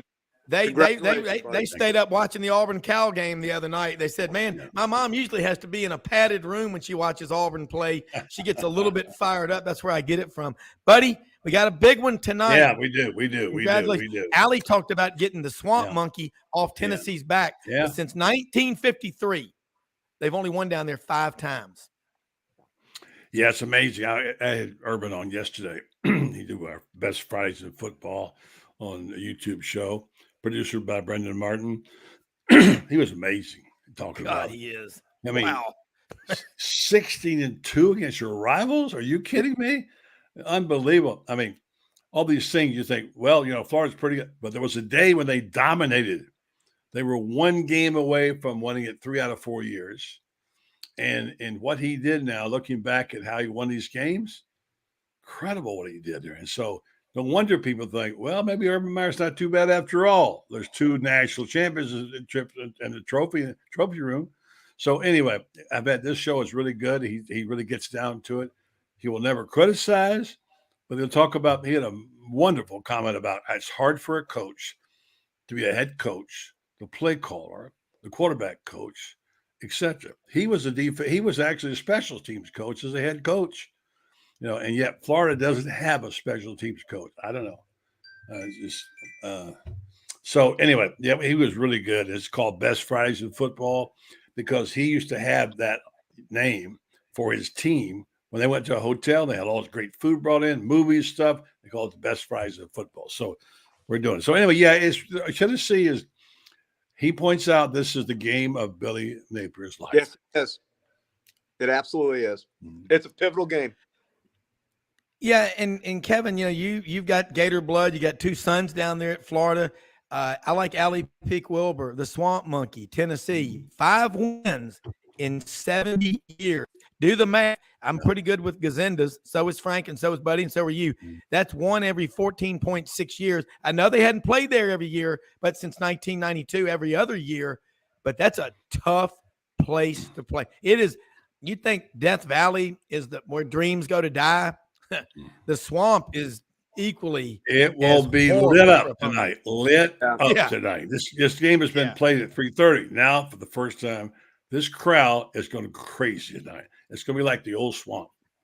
Yeah, the fact that it's at night. Yeah. Most places are more lit up in every sense of that phrase. Yeah. At night.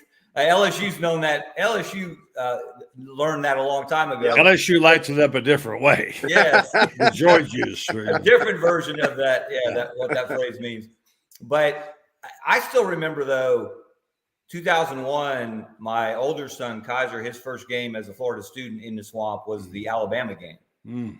And I remember him telling me he was physically drained after that game. He said, Dad, I went home and I went to sleep for the rest of it was just drained. But the atmosphere there, and Alabama did, if you guys remember, did everything a visiting team should do to put a home team to sleep. They jumped out early, scored 3 quick touchdowns. But the way Florida came back in that game, and there's no doubt in my mind that a big part of that was the crowd that day. And I have a feeling tonight's going to be one of those special feelings in the Swamp. And that's why early, if they can put some pressure, I mentioned this earlier. I agree. But if they can put some pressure on Joe Milton, he's been notably inconsistent. It'll be tough to get through that crowd. Yes. And Brendan was talking about it with Alex. She was on Wednesday night. And she said, I don't want them to take the seats out of there. This is a Swamp. I want 90,000 people screaming. And Brendan said, yeah, we're all sweaty and close to each other. It's hot, going crazy. That's the Swamp. Yeah. Even at night, it's just hot. Yeah, it's really hot. Hot at night. Yeah. So it's going to be quite a wonderful venue. And if he can pull it off, and by the way, I'm thinking more and more now that he can, this would be one of the biggest wins in Florida football history. Completely reverses. I talked to both Steve Spurrier and Urban about the pivotal games. Steve had that game at Clemson years ago that he beat them. Yeah. And the nationally ranked team. Right. He said, if I don't win that game against Clemson and I don't win the rest of those games or win the conference, I will never be the coach of Florida. That's how big that game was. Yeah. So how big is it? Buddy, his first year at Florida, that game in Tuscaloosa. Yeah. That Florida won. I know Steve, I've talked to Steve about that one and big. what that meant to establishing that Florida was going to be a contender. They were going to be a force to be reckoned with. It was a defensive struggle. His offense didn't look very good, but they gutted it out. And a year later, they beat Alabama 35-0 in the Swamp. Yeah. And there's a book back there behind my head over there where he talks about that. And one of the things he remembers from that was the newspaper, the guy from the Sun wrote, Alabama played like Florida and Florida played like Alabama. Love it. Hey, interesting question from Howard Cosell in Key West, Florida. Howard Cosell. Howard love Cosell. These people. That's not even how you spell it, by the way. But I know it's obviously not the same Howard Cosell. We know that. Sans the comb over, the head rug, one of the greatest of all time. No way Gators lose tonight in the Swamp. Again, man, I tell you one thing. Allie was talking about it yesterday. I mean, her husband played for the Gators 06 national champion team. Brother 08. Her daddy, her brother, her father her with Wilbur Marshall. Her grandfather. You said the other night Gator blood in her. Yeah, she's and the Leak Tebow combination that Scarbo talked about. Yeah, yeah. Here's the question. And I've got to go up to Clarksville, Tennessee tonight for brother-in-law's birthday party, and I'm gonna be up there in the man cave with Kurt. 26-year Marine. It's orange and white everywhere you look. And one thing, this is going to be very tough game for both teams. Tell me, buddy, as you do so well, why Florida's defense, and Franz Beard pointed this out earlier in the week, they're only averaging being on the field the first two games, 47 snaps. That's a statistic that's unheard of in the modern days of college football. I'm not a good stats person. I just go by feel and, they're overwhelming stats. I understand it. I mean, you can't deny that Tennessee losing 9 straight years in the Swamp isn't a factor in there. But I don't know this because I haven't seen enough of these teams. But what Kevin just said is so important. If Florida gets ahead, look out. Here come the blitzes in Milton. And that's going to be vicious. The crowd's going to get revved up and things should happen. Now, look, Tennessee's a good football team. Don't get me wrong. They're better than Florida. That's why they're favored. But what's the line now? 6? It was way up there earlier. And 6.5. Well, I think it dropped from 6.5. I think it dropped. Okay. But anyway, I don't keep up with them every day. But here's the deal. This is a crucible for Napier. Yeah. Make or break his career. And I saw them against McNeese State. You laugh. Oh, who cares? But let me tell you something. I saw a different football team. A lot of mistakes were made against Utah when they shot themselves in the foot. The illegal motion, jumping off sides, made a bunch of mistakes. And the receivers not running the right routes. They just didn't look like a real good football team. A lot of those things have been fixed in 1 week. Now, if he fixed a bunch of other stuff, this got some talent on this football team. And Mertz is a lot better than people knew.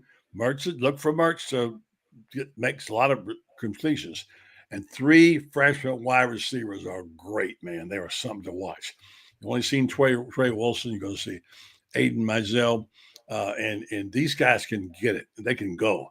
If he gets the ball to those guys, look out, man. They can score. So, and now the big question is, and Brendan asked Urban this yesterday, you got Austin Armstrong, a 30-year-old defensive coordinator, coaching at a level he's never coached at. So what's he going to do? he'll play some games. He'll blitz a lot of things. But this is a big, again, test for the young defensive coordinator. They got some talent in the secondary. They're better on their front seven. I don't know, boys. I think they win. Gators need an early lead. They need an early lead and have that crowd into it. That's what they need tonight. They can't get no turnovers. No turnovers. I'm sorry, buddy. I know, and I don't know, obviously with the depth that you do, but I'd be interested to hear your thoughts on what impact it might have on that offensive line getting its starting center back. Big. Yeah, huge. Because the young kid who played the positions from Ocala, played for John Brownlee, great kid, calling calls in a game like that in Utah with the crowd was really hard for anybody. Yeah. And Algonquin makes all the difference in the way. It's like not having your quarterback on defense. I think it makes a huge difference on that. Yeah. Like you're saying, there's these little things like this, I'm telling you, are different. So, I mean, I'm telling you something. Tennessee doesn't want any piece of the swamp. Allie had a sports talk guy on earlier this week. I listened to. She said, "What are the things in Florida? What are the things you fear the most?" He said, "The swamp." They fear it there. Yeah. Yeah. So it's going to be big. How about this from Red West in Las Vegas at the Sands Hotel? Vols ain't losing tonight. TCB, Big Orange. Wasn't he part of the Memphis Mafia? Well, I miss the same. Man, where do these all people those come old from? Hotels, man. I think people. I bet people Red like West has been there a couple of days and got a little juice and oiled up. So I don't know. He did. He's not drinking coffee this early, Frank, like you. That's right. Yeah, hold these thoughts. We're going to take a quick break. We're going to be right back. I know John Hartwell is going to join in with us here. We got Yancy Porter checking in with Ole Miss on that story. I got 10 minutes. I got 10 minutes. I have to do. Okay, all right, we're going to be right back with more on Sidelines Saturday. TCB, baby. Hello, Red West. We'll be right back. Unbelievably, every 2 minutes in our communities, a child is either bought or sold for sex. I am R.A. Dickey, board member for the Nashville Anti-Human Trafficking Coalition. Join me and millions of others in our fight against human trafficking and for its victims by helping to educate the most vulnerable among us, our middle and high school students. Go to nhtcoalition.org, become a partner, and help keep our families safe, because none of God's children are for sale.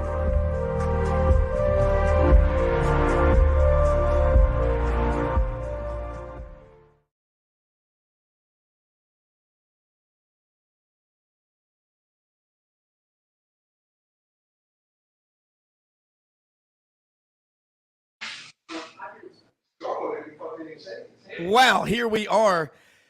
Great stuff, man. I'll tell you one thing. On this Saturday morning, I love this synergy that's going on right now. And Buddy, man, you, Kevin, Frank, and Buddy, I know you said you got limited time today. Urban Meyer, the best Fridays in football.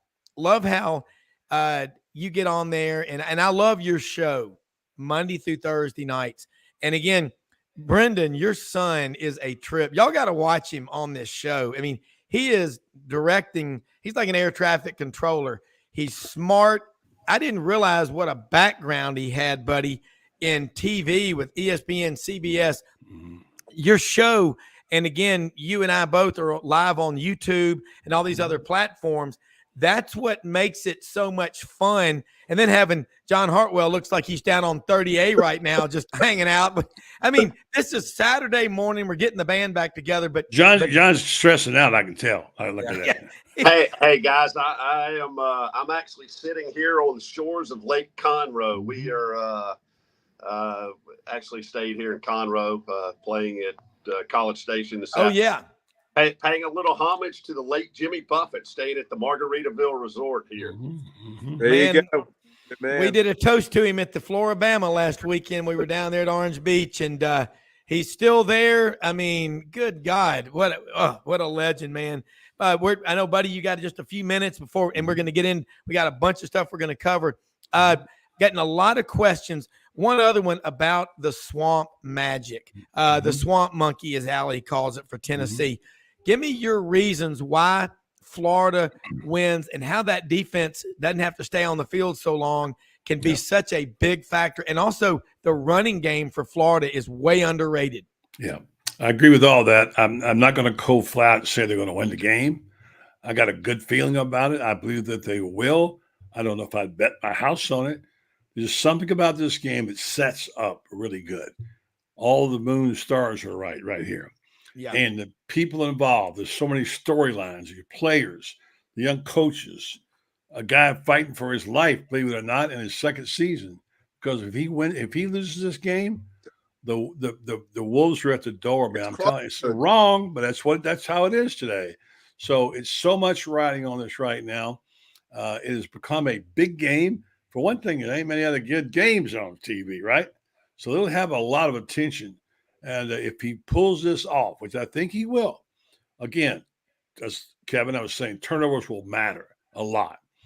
I believe Milton might turn it over. I don't know. I'm just saying. And this is a pretty sharp little secondary. They're ball hawks. They're going to go after the ball. So that's the kind of defense I like. Be aggressive. Go after. You got to make plays, on defense. If you can do that, you give your quarterback some help. You need some breaks. It just needs to go Florida's way. And Coach Spurrier made this simple exclamation. It sounds like it's so simple it can't be right. Steve, what does Florida have to do?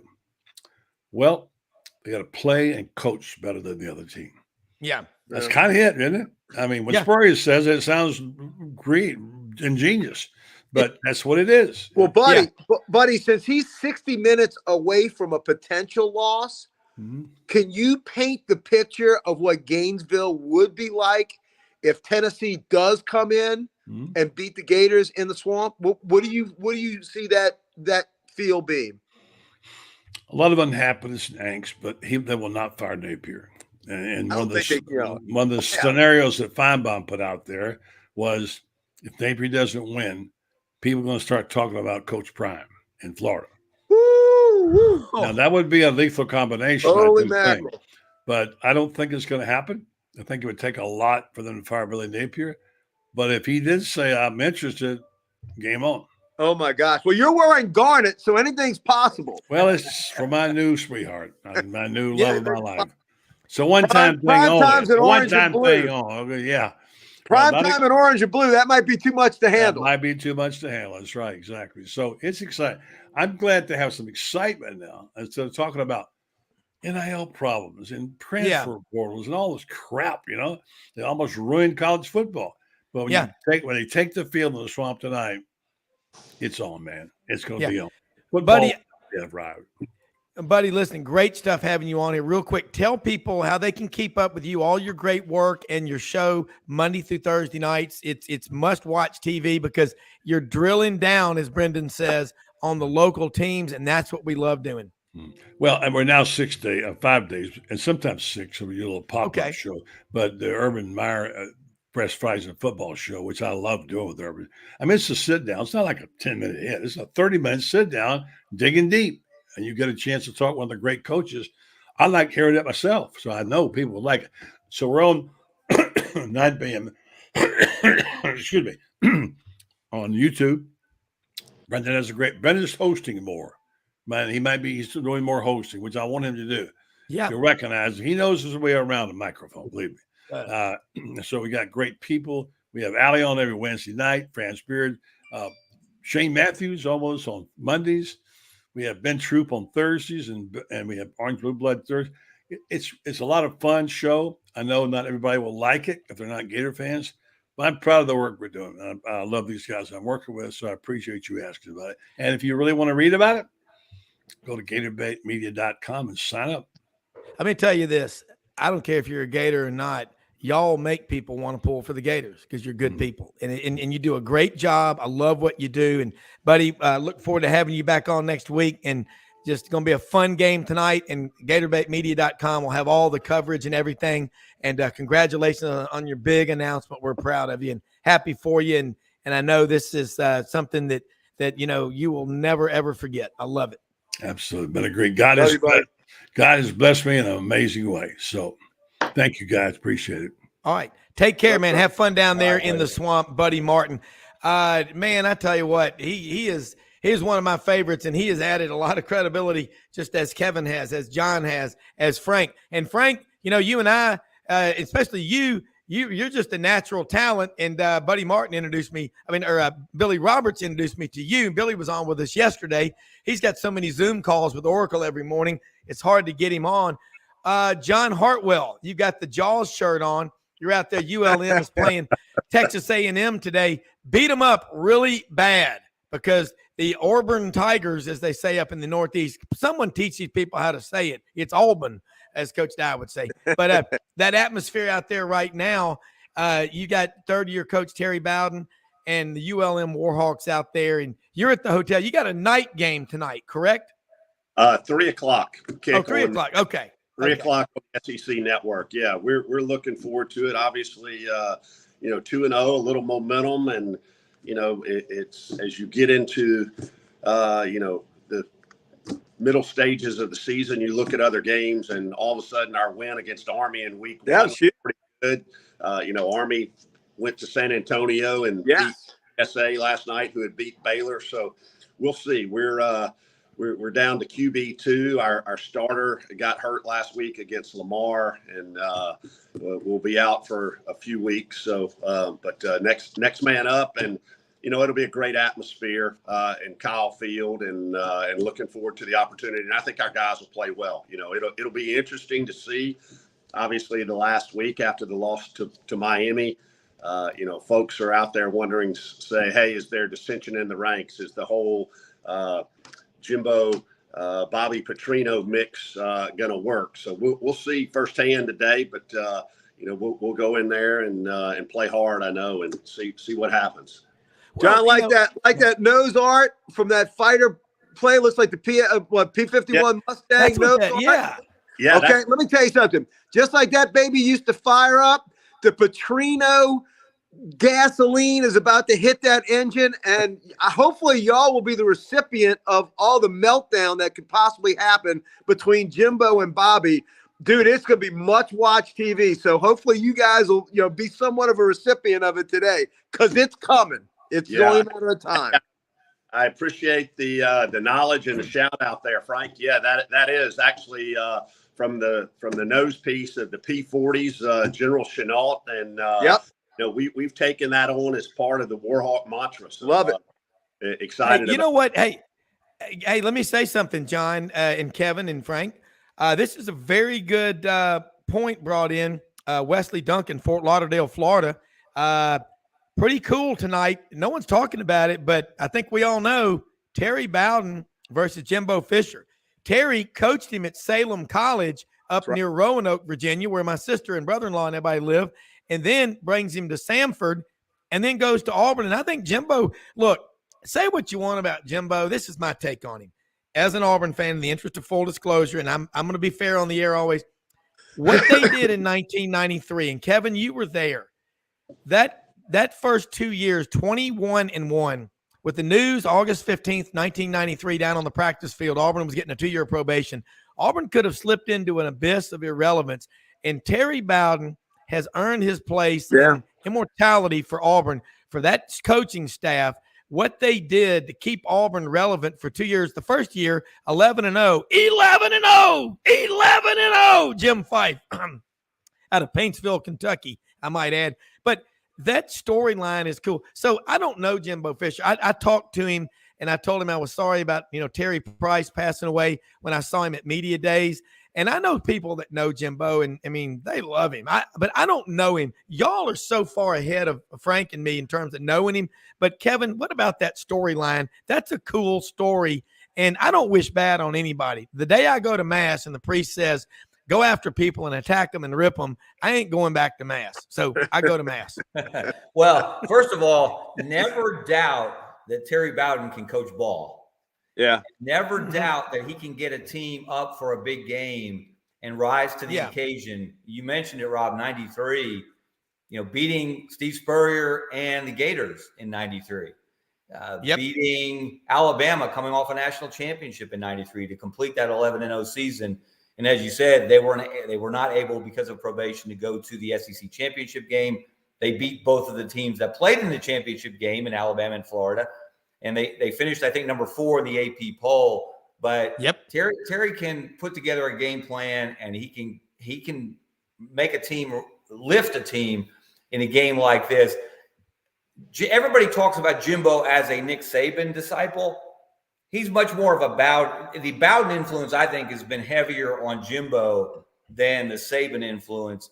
Jimbo's kind of we're all a product of all the mentors we've had. And Jimbo's been fortunate, and he's had some, in Bobby Bowden and Nick Saban, he's had 2 elite mentors. But he's really a combination of the two.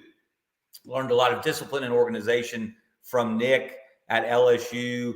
But he's really an honorary Bowden. He's a family member. As much time as he spent around that family, as you mentioned, as a player at Salem, here in Birmingham at Samford, then coaching with Terry at Samford, at Auburn. And it's been interesting through the years, every once in a while, as Auburn has changed coaches occasionally, Jimbo's name has come up in the past. Is he the guy? Should he be the guy? There have been Auburn people that really wanted to see Jimbo come back as head coach. Obviously, they're facing a bit of a crisis of confidence right now. So great opportunity for Terry and the Warhawks, I think, today, John, for you guys to really add to their misery. Yeah, like I said, we're looking forward to it. I think the one thing that's much improved, I wasn't here last year, but from watching some film, is our defense. And, Vic Koenig is a guy who's kind of under the radar screen. He's been the D coordinator at North Carolina. He was Neil Brown's defensive coordinator for a while at West Virginia. Actually, when Neil had it at its peak thus far, was with Vic Koenig running the defense. So I think we'll be ready scheme-wise today. We just got to stay in the game early. This is what I love about this round table is we love the games and we know these relationships and all. And I have so much respect for all of y'all on this group and all these guests, Buddy included, everybody. And that is that we're dealing with people, man. And God, some of the things that are said about coaches and all, we ought to be ashamed of ourselves. We really should. I mean, because that's why my parents as a kid, and I did it with my kids, and they'll do it with their kids, and I'll do it with my grandkids, their kids. I'm getting kind of confused here. I'm getting lost. But go outside the locker room after the game and remember, these people have moms and dads and families. And I was talking to Ben Troop about it. They come from these small towns, big towns, and everywhere in between. When they come outside that locker room and they get, their sack lunch or dinner or whatever like that, when they walk back, there are so many people there waiting to see them. Besides their moms and dads and grandparents and aunts and uncles, there's coaches, there's pastors, there's, mentors, guidance counselors and all. Nothing inspired me more to get my ass into Auburn than Brother Jose, the guidance counselor at Christian Brothers High School, when he said, "Mr. Browne, where are you going to college?" I said, "I'm going to Auburn." He goes, "No, seriously, where are you going to school?" I said, "I'm going to Auburn." He goes, "Good luck." That inspired me. And when I got my diploma, I basically love you, Brother Jose, rest in peace. But don't ever doubt me. I treat the word no or impossible as motivation. I love these stories of what we're saying about these coaches. Kevin and John, thank you, because God, some of the stuff that is said, we all ought to be ashamed of ourselves when we get frustrated. But I've learned over time, y'all know it, and you know it, John and Frank, you're dealing with people. Yeah. You got to go talk to them and think about, don't treat them like the gum on the bottom of your shoe. And especially college as opposed to the pros, because there's been many a night that I've left Tiger Stadium, gone to a tailgate, and about an hour and a half later, the young men who just played that you've been cheering for, they come out, like you said, and you can see their mamas and their daddies and all their family are waiting right outside of that locker room. John will tell you this, they're getting their little post-game, basket of meal, and they're walking out. They got their sweats on. But then after that, they go past the parents, and it's their campus. They walk out after those home games back to their dorm or back to their, to their car for their apartment. And so they intermingle in the community. And that's what's great about college football. Those are our kids. Those are walking past us. We're giving them the jambalaya, bowl as they're walking past when they're going past the PMAC. That is exactly right. Those are our kids. And look, those are our coaches. I mean, that's why you don't throw them under the bus. If you're a real fan, you live and die with them. I mean, look at the heat that Saban's catching this week. Are you kidding me? The GOAT's catching that? Are you insane? You want to go back to the mics? You don't. So I mean, you're exactly right, and that's different than pro football. That's why college is such a visceral feeling. Yeah, no, I'm with you. And John, you're an athletic director. I mean, Terry Bowden, he knows football. He grew up with that. I mean, it's got to be really cool, the conversations you have with him. And he's been around. He's been to Auburn. He's been at Akron. But he grew up at the dinner table. And he told a story one time about his father would speak all over the country, but he would always make a point to get back at night. And when they woke up in the morning for breakfast, he was at the breakfast table. And there were a lot of Bowdens.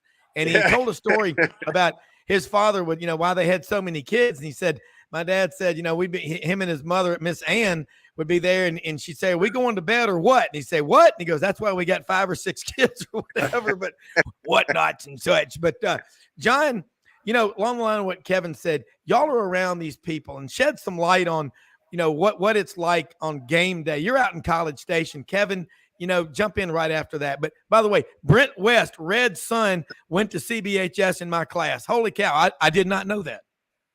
Yeah. Well, you bring that up, Rob, and I was having coffee earlier this morning with Terry sitting down there, and it was exactly that story. I mean, you can tell it's game day. He's fired up. This is my first game on the road with him. So he and I were having coffee, and the conversation turned to, hey, I'm a lot different. This is Terry speaking. He said, hey, I'm a lot different today than I was as a 35-year-old head coach. He said, I don't sweat the little stuff on game day. He said, believe me, the fires are burning there, but I'm not going to jump a student manager's tail because I don't have the right cream for my coffee or things. He very, and to hear the stories, and you referenced Miss Ann. She clearly still runs the show in the Bowden family. He gets over to Tallahassee, and she spends some time there on 30A with Terry's sister some too. But she clearly runs the family. But you're right, really neat hearing stories about his journey through college football and all of the ties with Jimbo going back to the days as a youth in West Virginia. So today's gonna be. Yeah, I mean, and Kevin, these stories. I mean, you write about them, and after a game, when the players come out and the coach gets in that car with those state troopers, I mean, the things that are said in the back seat of an Alabama State Troopers car after a big win or a big loss, I bet that'd be a hell of a 30 for 30, wouldn't it? It would. And how many times have we heard coaches say how hard it is to coach against friends? Look, Jimbo wants to win. Jimbo needs to win today. Terry wants to win today. But I guarantee you, if ULM can win this game and shock the world in some cases, and Terry's going to be on cloud 9, but part of Terry is going to hurt for Jimbo because he knows what that means. That doesn't mean he's not doing everything possible to beat him in the preparation today during the game. But and the same goes the other way. Their ties are too strong for a game to separate them, if you will, and blot out that relationship. So it's always difficult. I know I've talked to so many coaches. We've heard coaches say how difficult it is to coach against guys that you have a history with, a positive history with. And like I said, they're like brothers. I mean, Jimbo is another Bowden brother in reality. Yo, yeah. Well, one of my 4 TVs is going to be reserved for the Warhorse because I'm hoping they channel their inner App State. I like it. Well, Rob, it's interesting, and you guys are exactly right. as paths cross, and the longer you're in this business, the more times those paths cross. Yep. And you develop relationships, and you compete against each other, but they're deep friendships there. I mean, one of the games that I'm watching today, and I've got to be a fan for them today. It's not as nearly as important as our game in College Station, but I'm gonna be watching the game with an eye towards Morgantown and Pitt at West Virginia. Yeah. Neil Browne, obviously, I hired him at Troy for his first head coaching job, but he's a very close friend, and today is a key game for him because the drum beats are there in Morgantown, and he needs a win over Pitt today. So I'll be a WVU guy today as well. Yeah, and you're right. You're right about that. It's the people you hire. I mean, I was over at my parents' last night. It's Martini night, 6:00 p.m. Central sharp, not a minute late. I promise you that. And we got them addicted to egg bites. And I was thinking about something, a great builder, one of the greatest ones I know in Memphis ever, Henry Hazlett, came up to me one time. He said, Browne, they broke the mold when they made your old man. And people that have worked for my dad over the years, architects that, young, that he's mentored and whatever, they said he was always fair with me. He paid me on time, and he let me have freedom with design and stuff like that. But when you hire people, you are connected to them for life. And Kevin, after games, that sacred time, when the writers get over there and you're in the locker room, especially after a loss, and it's just dead silence, and you go over there and you get that conversation going. You're a part of everybody's lives, and you have been since the early 80s, Auburn, Alabama, college. John, you just said it. You hired Neil Browne. You will be connected with him forever. And Frank, you know this about these relationships, but Kevin, I mean, we're about out of time, and I got to tell you, this is so much fun, and I appreciate, and our listeners, our viewers do, over 60,000 now on this website, and we're very blessed for that. We're growing it. We're just getting started. Too much is never enough, but the Birmingham Lede, Scarbo knows, John Hartwell, connect with him, athletic director, ULM, Frank Duffy, Duffy Realty, 21 years, over 45,000 homes have been sold in the Atlanta market. He's up in Big Canoe. He's going to be like Elvis watching 4 TVs today. Just don't take a pistol and shoot him if you don't like the news. I'm going to check my firearm at the door. That's right. Buddy Martin, I love this stuff. Chris Aiken, this is a lot of fun. Most often we see the face of Christ in the least among us. Think about when you're out and about, guys. Kevin, Frank, John, everybody, kind words, kind deeds, what they can do for people. And I know, John, your wife is vested heavily in mental health for student athletes and in her private practice and all. And we got to get into this in the future about what's going on with Lane Kiffin and that story at Ole Miss. Yancy Porter was supposed to join us, but I think he had trouble shimmying up the telephone pole in the back of the yard of Mr. On Green Acres, couldn't get up there. But anyway, unbelievable stuff today. Go out and have fun. We will be back with you Monday morning. We got a great show. But do we all agree the game of college football is in great shape? And as Tony Barnhart says, not even the adults can screw it up. Is that true? We're not watching badminton today. Nothing like game day, right, John? Yeah, it's great. And again, just a reminder, all of these young men, half of them competing today are going to win, half are going to lose. They're giving it their all. So like you said, win with dignity and class and lose the same way. But as fans, just a reminder, all these young men are laying it on the line out there for their beloved schools. So, be kind to them, and they are student athletes. So as Teddy Roosevelt said, they're in the arena. Yeah. That's right, and that makes them very hireable in the workplace. I can tell you that. 99% of them ain't going pro in what they're playing. All right, guys, we are out of here. God bless you. God bless America. We will see you Monday. Thanks so much. It's been a blast. Thanks, guys.